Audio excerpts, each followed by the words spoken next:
हरदोई के बघौली में पहुंचे शंकराचार्य अभिमुक्तेश्वरानंद महाराज। गाय को राष्ट्रमाता का दर्जा देने की मांग। बोले, मांग पूरी नहीं हुई तो 11 मार्च के बाद नकली और असली हिंदू के बीच होगा वैचारिक धर्मयुद्ध। जी हां, ज्योतिर्मठ के शंकराचार्य स्वामी अभिमुक्तेश्वरानंद सरस्वती का सोमवार को हरदोई जिले के माधोगंज व बघौली के श्री भीठा बाबा मंदिर के प्रांगण में आगमन हुआ। वो गो प्रतिष्ठा धर्मयुद्ध शंखनाद अभियान के तहत बनारस से लखनऊ तक यात्रा कर रहे हैं। इस अभियान का उद्देश्य गौ माता को राज्य माता और राष्ट्रमाता का दर्जा दिलाने की मांग को लेकर समाज को जागरूक करना है। उन्होंने कहा कि यदि यह मांग पूरी नहीं हुई तो 11 मार्च को लखनऊ में धर्मयुद्ध शंखनाद किया जाएगा, जो पूरी तरह वैचारिक संघर्ष होगा।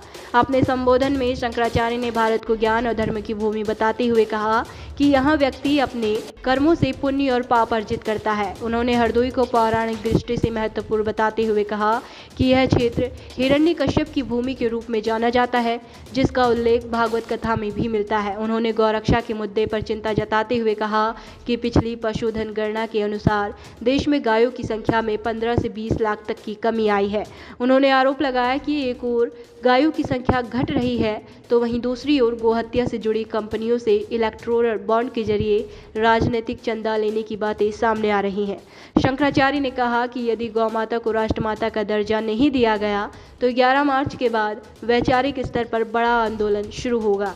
उनके शब्दों में, इस धर्म युद्ध में कोई तीर, बाण या मिसाइल नहीं चलेगी, बल्कि नकली और असली हिंदुओं के बीच वैचारिक मतभेद का संघर्ष होगा। कार्यक्रम के दौरान भारी संख्या में श्रद्धालु मौजूद रहे। वहीं सुरक्षा व्यवस्था को लेकर पुलिस बल मुस्तैद रहा।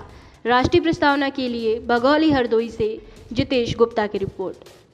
पर बुलाया है तो उनको सूचना भेज दी गई कि ब्रह्मा जी ने आपको भोजन पर आमंत्रित किया है। तीनों बड़े प्रसन्न हुए कि ब्रह्मा जी, भाई भोजन का आमंत्रण कहीं से मिले, वो भी दादा परदादा के यहाँ से मिले तो खुशी होना ही है। तो देवता, दानव और असुर तीनों ब्रह्मा जी के यहाँ पहुंच गए। तीनों को आसन पर बैठाया गया, तीनों के सामने चौकी रखी गई, तीनों के सामने बढ़िया थाली आई, 56 व्यंजन परोस दिए गए। वो लोग सोच रहे थे कि परोसना बंद हो जाए तो फिर खाना शुरू करें। अच्छी अच्छी सुगंध आ रही थी भोजन से, देखने में भी बहुत अच्छा था और भूख तो लगी ही थी। लेकिन परोसने वाले परोसते गए और परोसने के बाद आए, बोले कि रुकिए थोड़ा, अभी और काम बाकी है, तब खाइए। कहा क्या है? तो वो लोग इतनी बड़ी बड़ी लकड़ी लेके आए, 1.5 हाथ की, और कहा कि आप लोग हाथ फैलाइए। तो हाथ फैला दिया और उन्होंने लकड़ी को बराबर से लगा करके और बांध दिया दोनों हाथों में।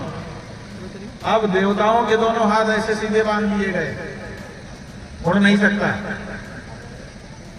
गुरु के रूप में, क्योंकि ईश्वर हमारे साथ नहीं रह सकते हैं, इसलिए उन्होंने माँ को जो है, एक मनुष्य को जो है माँ के रूप में दिया, जो उसकी रक्षा करती है। इसी तरीके से हमारा मार्गदर्शन करने के लिए एक गुरु की आवश्यकता होती है, और गुरु को तो हम समझते हैं कि ईश्वर से भी बड़ा हम लोग मानते हैं। और कहा भी गया है कि गुरु गोविंद गहु खाए, लागू लागू पाए, बलिहारी गुरु आपने गोविंद दियो बताए। तो हम देवतुल्य शंकराचार्य जी ने जो ये अभियान जो किया है, ये बहुत बड़ी बात है, क्योंकि लोग आंदोलन करते हैं, अपने स्वार्थ के लिए करते हैं, अपने लोगों के लिए करते हैं, लेकिन जो ये आपका जो ये आंदोलन है गौ रक्षा का, ये केवल अपने लिए नहीं है, गौ की रक्षा के लिए। और ये सही बात है, जिस तरीके से हमारे अभी मंच पर जो बात कही गई कि अगर आज हम गौ की रक्षा नहीं करेंगे तो आगे आने वाली जो पीढ़ी है वो गौ माता के दर्शन करने के लिए हमारी आने वाली पीढ़ी देखेंगी कि गौ माता कैसी होती है।